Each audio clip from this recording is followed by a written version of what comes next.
Yo guys, what is up? My name's Gian and welcome back to FPL Chart. In this video, we're going to take a quick look at our Game Week 4 scores just to see how we did. And then I'm also going to discuss my Game Week 5 team and transfers that we're going to make. As you guys know, we didn't bring in Ronaldo. We suffered our first red arrow of the season. At least it's not too big. I expected worse after seeing Cristiano Ronaldo score. And I know a couple of guys brought him in for a hit and also made him captain. So at least our captain returned as well, as you guys will see. So if you guys enjoyed the video, give it a like, give me a subscribe, and enjoy the video.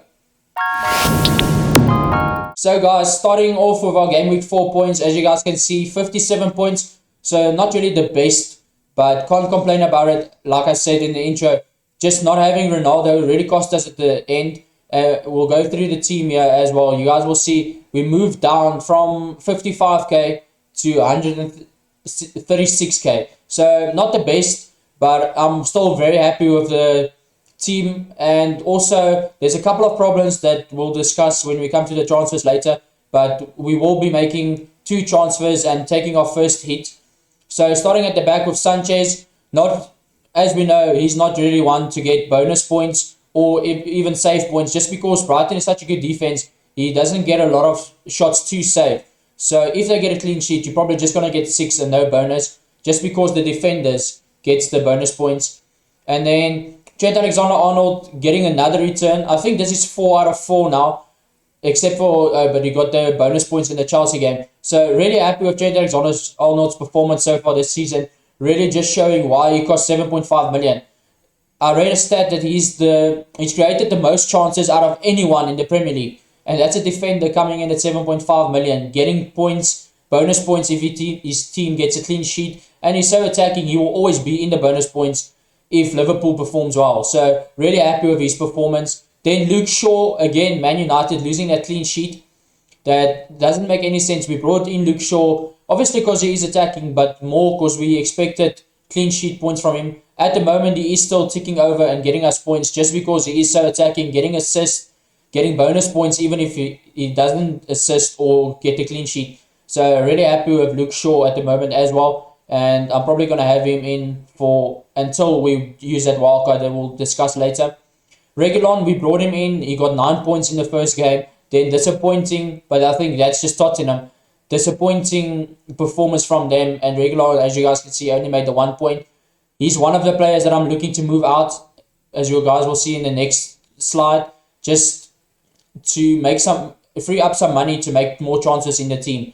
So we went with Mo Salah as captain. As you guys can see, really I was considering bringing in Cristiano Ronaldo just because I saw a lot of people that is going to bring him. In the end, we decided to keep Bruno. I still think Bruno Fernandes is a really good option. He's still making those forward runs. Sometimes he was even more advanced than Cristiano Ronaldo. And we know Bruno Fernandes, it looks like he's still on some set pieces. He's taking more corners now. And I still saw him take a few free kicks. So, still happy with Bruno Fernandes. I'm not going to look to take him out probably until that wild card, as I discussed now. Then Mo Salah returning. Really, for me, so far, my best player. Probably with Trent Alexander-Arnold, my best player for the season. Really just so consistent and giving us the points that we desperately needed. Otherwise, if Mo Salah didn't return, we would have a really big red arrow. And then moving on to Benrahma and Jota. Benrahma, I feel we made a point out of him. I think it's time to move on. You guys will see in the next slide. He's one of the players that I will be taking out for a hit because we will be making 2 transfers. We only have 1 free transfer. It will be Reguilon and Benrahma out in my team. And I'll show you guys in the next slide who we're bringing in. Then Jota, I think really disappointed in Jota. Not the way he played, but coming out of that game with only 3 points. I think Mane could have squared it to him twice and he could have scored. He set up Mane a couple of times. Mane is not looking too sharp this season. The finishing really looking bad. So if this was probably another game, Jota comes out of a double digit and our transfer would be really good. But at the moment, I think he's still got a lot of fixtures. No real news on Firmino. So I think he's still out injured. And with hamstrings, we know they don't want to push the player in too fast. Just because hamstring always gives problems and needs proper time to rest. So I think Jota's fine to still start. Then Tony, I read a stat somewhere he had the most shots inside the box. So really disappointed with him not coming away with points in this game. But I think that's Tony for us for this season. And he'll probably stay in the team until we use that wild card, just because he's such an awkward price. There's no really way to get off from him. So for me, a real problem at the moment, but we're just going to keep him there. Then Antonio, I think this is his first blank of the season, getting -1 points. So not too happy with Antonio, as he will be serving a suspension. I'm not one manager that's looking to take Antonio out just because he's suspended. I think we've got enough cover on the bench, as we'll discuss in the next slide, just to keep him on the bench for this game, and hopefully he comes back. He scored in midweek in Europa, so he is getting game time. He's going to be off in the Premier League just because he is suspended, and I think he'll be ready and fit to play in the next game. So still happy to have Antonio in my team, and getting rid of Ben Rama, I still want one West Ham player at least. Then Danny Ings playing against Chelsea, we didn't expect much from him. I think they looked a lot better with Watkins coming in. They look more attacking. Danny Ings could have had a goal. Chelsea didn't play the best soccer, defensive soccer. So there was opportunities, but in the end, we know how good Mendy is, and he made a couple of good saves. So then just on our bench, Steele, I see I made a mistake here. Steele's obviously not playing, so he got 0 points. Sorry for that, guys. Then Livramento, 6 points. And we brought him in just because he is on the bench, but it's nice to see a guy that you bring in just for in case, like, if we get an injury in the squad, we know Livramento is there, playing good soccer at the moment, and will come in and fill that position for us. Then Luke Ayling, probably someone that I'll be looking to start in this game week, as we'll get to the next slide. It's just Luke Ayling, he had an opportunity to score even in that game against Liverpool. Didn't take the opportunity. So still really happy with him, as he is looking really attacking. Then Brownhill looks like the 1 point bandit. He's actually playing 90 minutes, but he's getting a yellow card almost every single game he plays, just because he is so aggressive, likes to tackle. So not a problem for me at the moment, just because he's probably going to be third on our bench every week. So not too upset with that. So guys, moving on to our Game Week 5 team. As you guys can see, I think this is the first time this season we're playing a back four, but really happy with the players that's playing. I can see a clean sheet, almost everyone. So Sanchez, I'm not going to talk too much about him. He's there, he's playing. So that's all I'm going to say about him. Probably the best 4.5 option, and not going to bring you in a double-digit hauls, not going to save a lot of shots, but he is playing and he is keeping the odd clean sheets. So really happy with that. Then Trent Alexander-Arnold, someone we might be looking at to captain even this week, just because he is so attacking. He scored midweek in the Champions League, playing against Crystal Palace. I know they played really well against Tottenham last week, but Tottenham was down to 10 men, and Tottenham is such a up and down team. You never know what team is playing, and I think they're really missing Son. So for me, still one of the best defenders out there. Not one of the best, but probably the best. So attacking on set pieces. Really liking the way he's playing this season. Then Luke Shaw, with Antonio out, West Ham might not be that attacking threat. So really looking forward to seeing what Luke Shaw can do here. We saw him put in a lot of crosses just because Ronaldo's playing now. So I will expect a couple of attacking returns this season. But just, I think without West Ham, there's real possibility. Without Antonio for West Ham, I think there's a real possibility for Luke Shaw to keep a clean sheet and even maybe get an attacking return. So I see some people selling him just because he's not keeping clean sheets at the moment, but he's still getting attacking returns and still getting bonus points. So I'm happy with keeping Luke Shaw. Then Luke Ayling coming in for his first game of the season and probably one of his last. I'm not expecting to play Luke Ayling too many times this season, but when we have a suspension in the game, as you guys can see, Antonio is third on our bench just because he's not going to play. So Luke Ayling, I think this suspension came at a perfect time for the team, just because Luke Ayling is playing a very, very poor Newcastle team at the moment. So I'm really happy with playing Luke Ayling. As I said in the previous slide, he's looking so attacking, getting in those opportunities. He scored in the first game week. He had a good opportunity last week to score. So really looking forward to what Luke Ayling can bring to this team just in this game until Antonio is fine to play again. So then one of our first chances that we'll be talking about, Marcel coming in from Wolves. I think a lot of people will think it's just I'm bringing him in just because he had a 13-point haul in the last game. That's not at all. Regulon is, or let me say, Laura says Spurs is coming into a bad run of fixtures. So I think the hit on Marcel will definitely be worth it, just because he's got a 5-6 runs of games that's really, really good. He's looking really attacking, putting in a lot of crosses, sometimes even taking shots inside the box. So I think it was a decision between him and Semedo, but saving that 0.3 million and basically getting the same points production out of a player, I just think it's a no-brainer to go for Marcel. Just because, like I said, he's really attacking and got very good fixtures on his hand. So then moving on to the midfield, and here you guys will see captain and vice captain, the same as last week. I expect some points from Bruno Fernandes just because he is playing against the West Ham that looked leaky so far. Not the best defense so far this season. I know they finished really strong last season, but this year they look more like they're playing an expansive game. They're looking to attack a lot more, and the defense is suffering because of that. So vice captain on Bruno Fernandes, like I said, I'm still really happy to have him in the team. He's still on some free kicks, he's still on corners. I just don't know if he's going to be on penalties, but until we see, we can't make a decision on that or say what we think is going to happen.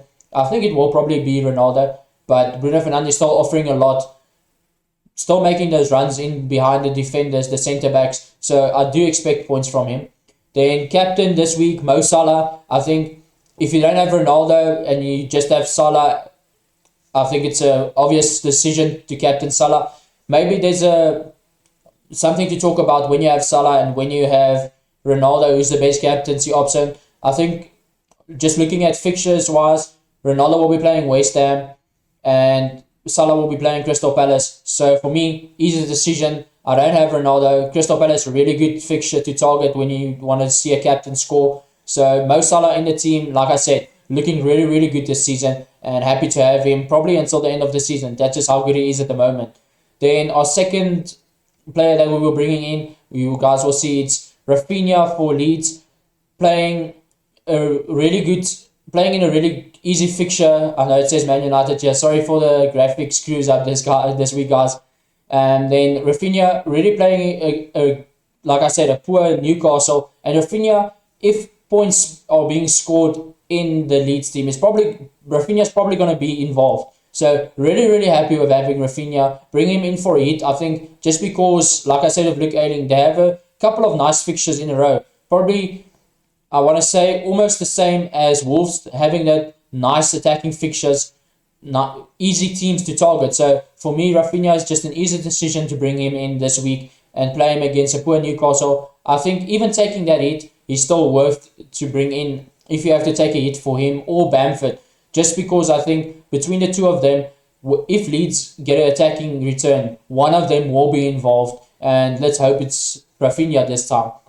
And then, like I said, same applies for what I said for Salah, for Jota, playing a real poor Crystal Palace. So happy to have him. Like I said, he could have had probably 10 to 15 points last week if Mane played a little bit less selfish and finished better. So really happy to just have Jota in there and playing.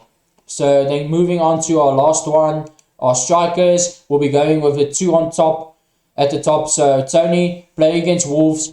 I know we've got Marcel, so it's not ideal having an attacker against one of your defenders. But just know that if Brentford scores, it will probably go through Tony. So if we lose our clean sheet from Marcel, it will probably mean we're getting points from Tony. And that's exactly what you want. I don't see a lot of attacking returns from Brentford this season. They're looking really good. So we might be in for a 0-0. At least then we're getting the clean sheet points from Marcel. But if they score, we'll probably get something from Tony. So moving on to our last player, Danny Ings, playing against Everton. I know a lot of people will think, why do I still have Danny Ings? It's just, I don't want to take a -8 to take him out. I think if you would have looked to take Danny Ings out, or if you haven't already, I think this week is a good decision just to bring in someone like Jimenez. I know a lot of people are still waiting for him to score, but he is getting into the right positions. He is looking sharp. He's creating a lot of chances, and I think the big score is just around the corner.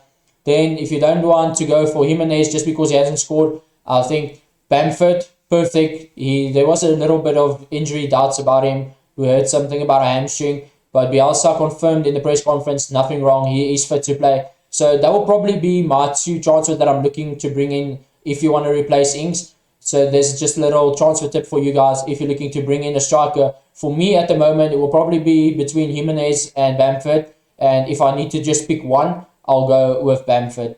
Then you guys will see Steele just on the bench, not playing, backup goalkeeper for Sanchez. So if Sanchez doesn't play, Steele will come in and play. Brownhill playing against Arsenal, I think is the best out of our... Well, we only have Brownhill and Livramento, and I don't want Livramento to come into my team as a defender playing against Man City that can probably score 5 or 6 goals.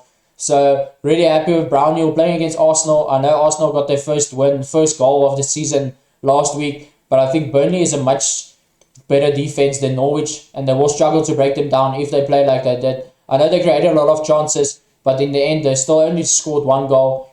Somebody just to bring you back to that, guys, another midfielder that I will be looking at. Arsenal's got a good run of fixtures, so if you're looking to replace Ben Rama, just because I fear his playing time will be limited now with the new signings, with the Europa League coming in. My first option will obviously be Rafinha. You've got Adama Traore from Wolves. And then I'll be looking at Saka just because he looks really good. Even in a bad Arsenal team, it's not hard to stand out, but he's looking really attacking and really good. So for me, probably someone else that I'll be looking if you don't have the money for Rafinha, or if you're just looking for something else, a nice differential, because he is very low owned. So Livramento, like I said, playing against Man City, don't want any business of him being in my team just because he is playing as a defender. He gets minus points if they score more than 2 goals against them. And I can easily see Man City scoring 5 or 6 in this game, just like they did in Champions League in midweek. So then the last one, Antonio, the last player on our bench, happy with him just sitting there. And even with him, I don't feel it's worth taking a minus here to take Antonio out, because after this game week, he's got 2 nice fixtures, and I'll probably look to bring him back in. And for me, that's just wasting money, wasting a transfer, wasting points. So happy with Antonio just being on the bench. So guys, that's it from me for this video. If you enjoyed it, give it a like, give me a subscribe, and just follow me on this journey. I know this is the first red arrow, but we will be looking to come back stronger this week. Even with a -4, I still feel we can get a green arrow out of this. So really happy with the team, really happy with the transfers that I'm making. Obviously, this is not set in stone yet. We will be seeing maybe some news pops up that Rafinha or Marcel is not playing or got an injury. But so if one of the don't have the injury, this is probably the 2 transfers that I'm making. Let me also know down in the comments who you're captaining, and are you one of the lucky players that brought in Ronaldo and got that brace last week. So guys, I'll see you in the next video, and good luck with your game week. Cheers.